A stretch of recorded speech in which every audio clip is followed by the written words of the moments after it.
আসসালামু আলাইকুম রহমতুল্লাহ।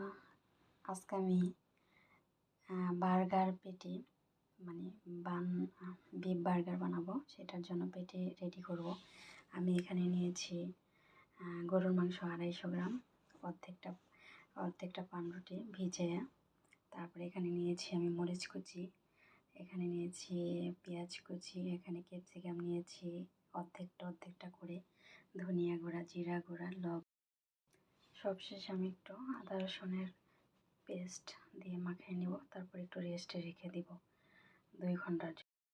আমি এখানে 2 চামচ কর্নফ্লাওয়ারও দিয়েছি একটু আঠালো ভাব হওয়ার জন্য, কারণ আমি এখানে ডিম ব্যবহার করব না। আমার পেটিটা পুরো রেডি।